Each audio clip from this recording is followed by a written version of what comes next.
And here we are back again with Forever Football Show. And now, as usual, we'll go to Europe. And we'll save Italy for last because it's absolutely the best league in the world. So we can talk about that in a bit. I know that Filippo wants to always talk about Napoli and everything that is happening there. But let's take a quick round in first Spain because that there are no news as usual, right? No. Same as Anything changed in the table there? No, we didn't even make a table for you today. I think that's appropriate. Yeah. Barcelona's winning. Real Madrid's in second. Yeah. The story with Real Madrid this weekend was that Kaká started again and played well, which is always a good thing. There are rumors now that he could be going to Manchester City in an exchange for Adebayor. I don't think it's a good deal for Manchester City, and actually I honestly don't even think it's a good deal for Kaká either, because to play in the end of his career, it shouldn't be the end of his career, but in his physical conditions, going to the EPL could damage his reputation even further. I totally agree. And anyway, I think about the Spain league, I think they're just waiting for the Champions League semi-final, which is weird, but they're playing just with their mind thinking about that game. And I know that we're going to talk about Champions League in the next section. But really, everybody's waiting for that semi-final. But for the league, guys, I think why don't we just over. That's a good segue. Let's just go into the Champions League then. So no big surprises, at least not with Real Madrid and Barcelona. Maybe the results was a little bit too stretched. Yeah, I mean, I for one was shocked about Real Madrid, just absolutely thumping Tottenham.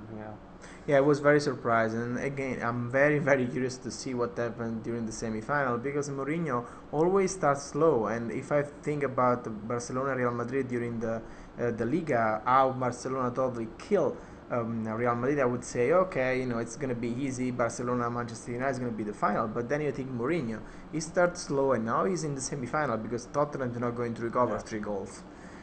And we might see then 4 games between Real and Barcelona in the next 40 days or so, because they have to play the league game.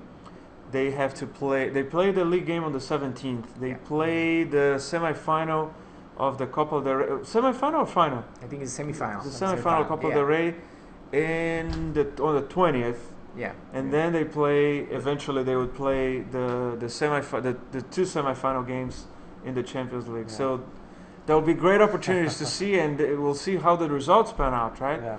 I mean, in the end of the story, Barcelona could end up winning more, but not winning the important ones. Yeah, exactly. And it's no big surprise. Maybe the only thing is that Real Madrid wins so easily with Tottenham. That is the only surprise about the fact that Barcelona totally killed Shakhtar Donetsk. But then again, Tottenham's manager Harry Redknapp really hasn't had any European experience. If you look at the teams that he's managed, the Portsmouth in the past and whatnot. I mean, he's always been a good league manager, but when it comes to the big games, Harry Redknapp versus Jose Mourinho, And Tottenham doesn't look like that they will be back for next year's Champions League because it's looking like they're 4th, 5th position. They still have a chance, but they might be out. Yeah, depends a lot on the game for tomorrow in the EPL. Yeah, but. What about the other games in the Champions League? The big surprise was Inter Milan. Yeah. Scoring a goal within the first minute, a beautiful goal we'll see the goal in the end of the. And then what happened? I mean, I think they were still in playing the derby with AC Milan. They were such in a good spirit after all this big run behind AC Milan. They went to the game and they got the first goal with Padre, and then they lost 3-0. Really didn't play at all. And I think it was just something to remind them, okay, we are not the same of last year. And it comes the fear again. You cannot get 5 goals from Schalke. Not at home. Not at home, at least. And they are in the middle of the Bundesliga. They are not a good team, and they totally actually 5-2 is a good result for Inter Milan because totally can finish 7 or 8-2. Well, I thought that Inter Milan felt that they started to rest. They probably I think in their mindset was, well, last weekend we got a goal in the first minute, and Milan won 3-0 easily. It'll happen to us now. It's a done deal. I think that once they scored, because they were actually not only 1-0 ahead, They were 2-1 ahead as well. Yeah, again. Yeah, they won. 2-0 even, no, 2-1. No, 2-1. Right? It 1, was 1, 1-1. Yeah, 2-1. 2-1 and 2-2. At that Yeah. point, you have to know already that the other team is not. Really, honestly, I don't have a good explanation because Leonardo was doing a good job in Inter Milan, and then in 3 days he lost with AC Milan and he was totally killed by Schalke 0. And you know what? In the day after, he went to talk with the journalist and he said, sometimes I would fire myself. That is not the way a confident manager approach his team, because his team can think, okay, this guy is not confident. And actually, they played with Chievo in the Liga this year, and I didn't like how they played. They were Do like you think that he got a little bit like he felt the pressure of the Milan fans accusing him of being a traitor? Yeah, absolutely. But if you move from AC Milan to Inter and becoming the manager, you have to expect, prepare for that. So it's not a big surprise. I think the thing that now it's very important about Inter Milan is that they're going to change their manager next year. Leonardo is not going to be there, and he said, actually talking with the journalist, he said, I don't want to be the manager. I don't want to be the manager. I don't want to be part of the Inter Milan if I'm not the manager. So I think he's going to leave anyway, and which is open a big question if Guardiola can move to Inter. Interesting move, yeah. But what a surprise, right? We were just talking about that Leonardo could have the glory week of his career, everything crashed. But look, I wouldn't completely consider him out of the champions. They have come back from weird results in the past. But I mean, think about it. They have to score 4 goals. Yeah. I mean, it'll be Schalke hard. has those 5 away goals. Yeah, that's tough to overturn. I think I don't disagree with that, but I wouldn't completely discard them. The thing is that I completely discard Tottenham and Shakhtar, but I still don't completely discard Inter Milan. I don't know. Really, it's gonna be tough for them. But yeah, look, they don't have anything to lose. They'll put Milito, they'll put Eto'o. Yeah. Oh, that one is still open in the air. Although Manchester United has the home advantage now. They won at the bridge. Yeah. They have the goal advantage, the double goal. Yeah. I think it's very close to be Manchester United, Schalke. Even though Man U has a path to the final. Ancelotti was very, very angry at the end of the match because really the referee made a huge mistake not calling that penalty kick.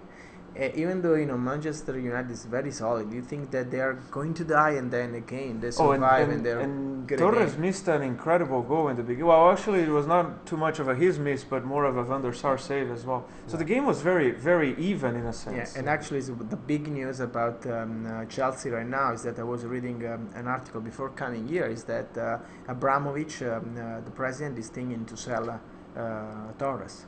He says he's not satisfied with him, and he is not happy about spending 58 million euros, which means $70 million. He sells him though, and that's a big loss. Yeah, no, he says no way he's going to be able to sell him for 58. Yeah, but he's not happy with him, and we say that here is what a stupid move from Chelsea, buying that player from Liverpool. So.